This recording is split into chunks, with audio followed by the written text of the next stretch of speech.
can a total noob win using the chrono buff? Everyone says it's overpowered. Here's a chance for us to test out that theory. Welcome to Legendary Tactics.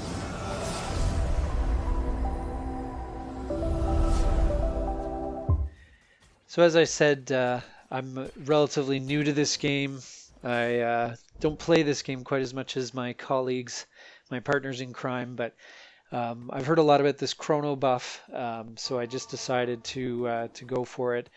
Now I'm starting out more just as a, with whatever opportunities present themselves, just to get a decent lineup in, so I don't get totally wiped out. Of course, I want to grab that Ash if possible, right off the bat.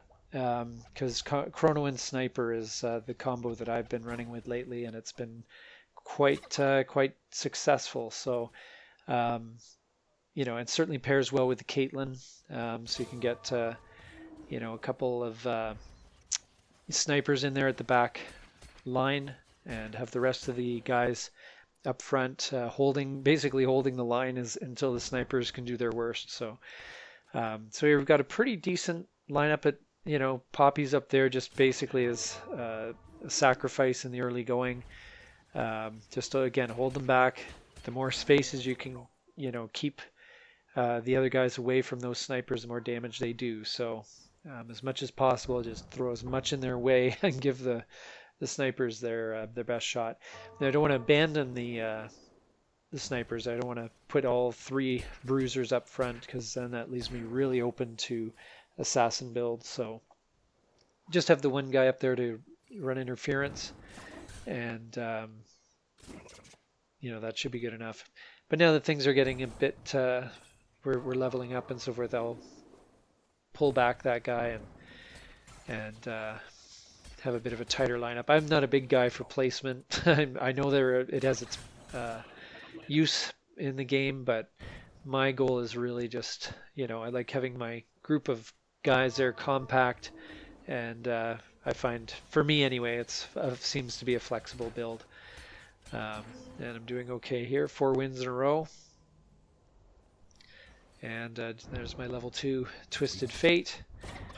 So a lot of times I'll still carry some guys, like I still have that Poppy and the Jarvan the 4th there. I'll hold on to guys like that if the opportunity presents itself. I don't want to necessarily throw those guys away right away until I've got my build. And mid game, this is exactly where I want to be. I want to have 2 snipers, 4 chrono, and when you're level 6, that's perfect. You just want to just sit there and upgrade, as far as I'm concerned. As I said, I like to sometimes keep some guys back there just as options, see what presents itself. But but this build is doing pretty well for me right now, so I'm probably going to go all in shortly on this. When I get over 50, I like to spend it down to 50 and then hold off until the next round. Sometimes I'll get right down to 50, even if I don't want to spend that extra money. I'll just lock the board until I get my next few bucks, and then I can buy that guy that I've been saving up. I also think there's a time when you should really just spend and get up to the next level, add more to your mix. And at this point right now, it's just about building up the levels. At some point when I get another chrono, I will be pulling out that Poppy. So far, the competition hasn't been too stiff. We're doing okay. There's my level 2 Blitz. $60. I'm in very good shape to upgrade. There's my next. So this is where Poppy will get replaced, right here. And fairly easy choice there. Get it down to 50. Oh, there's my level 2 Ash, which is great. Yeah, and again, just leveling up.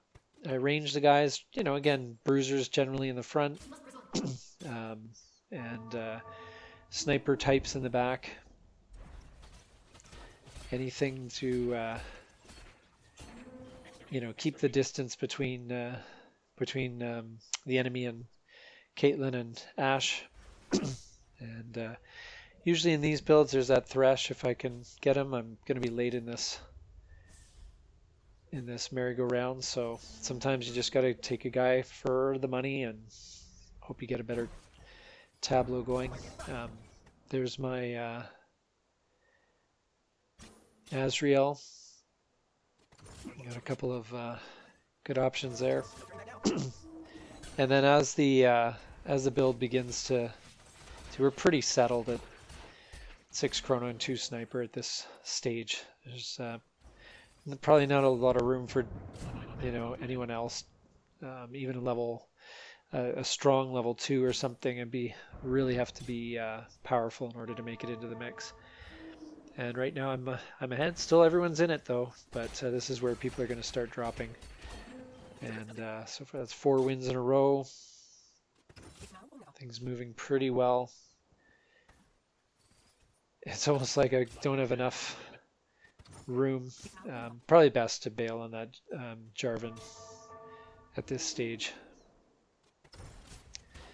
But sometimes it's fun to hold out for for level 3.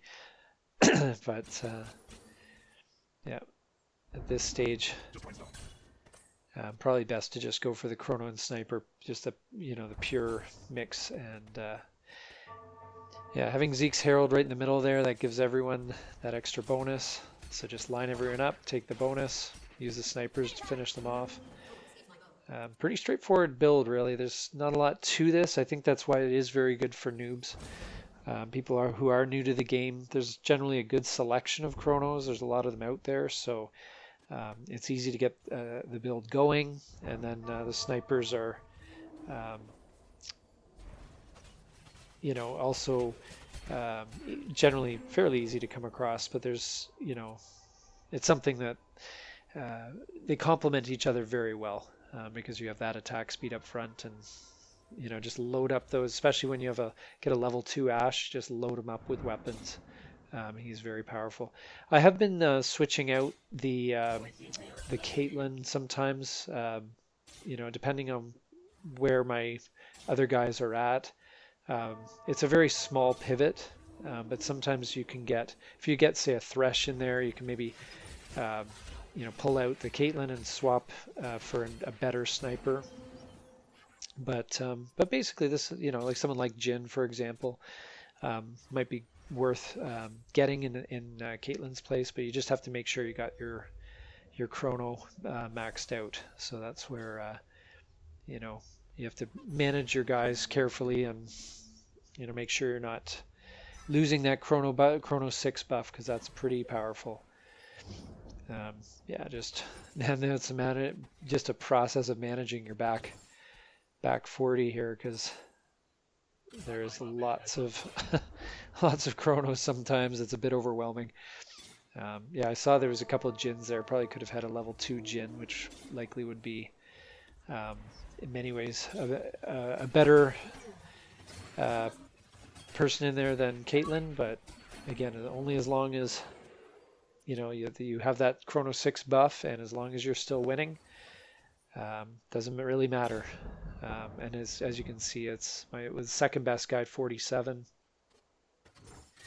and the other 3 on the verge of leaving the game.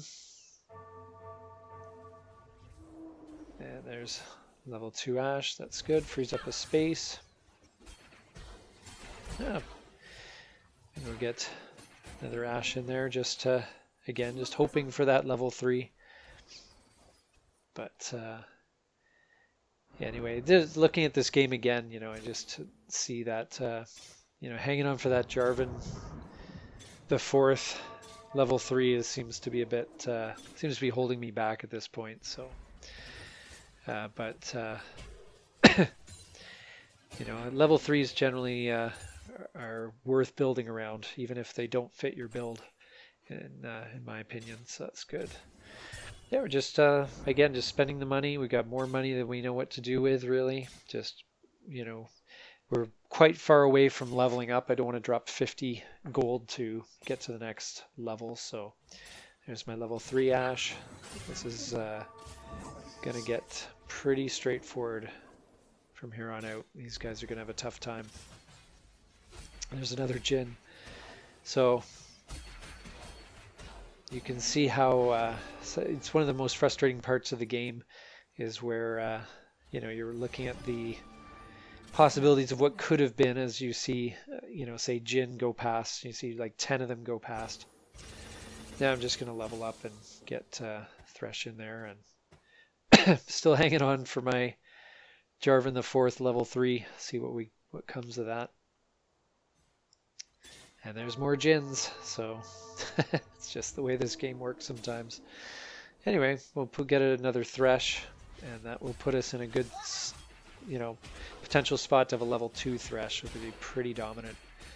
And can't quite put out Sippy Keg, but we're basically down to the final 3 here. They've got a long way to go if they're going to catch me. And once again, another Jin. And there's my level 2 Thresh. So that is basically the game, unless they've had one heck of a upgrade. Oh, and there's finally my level 3 Jarvan the 4th. Just in time for probably the last fight of the game. And they're going to have a tough time of it. So, yeah, at a certain point, sometimes you just get your guys up. And, oh, this is pretty close. But level 3 Ashe is, it's, again, at that distance, pretty tough to beat. And we're down to the last guy. Again, he's got a long ways to go with only 2 health. And so at this point, you know, just grab someone for the money, really.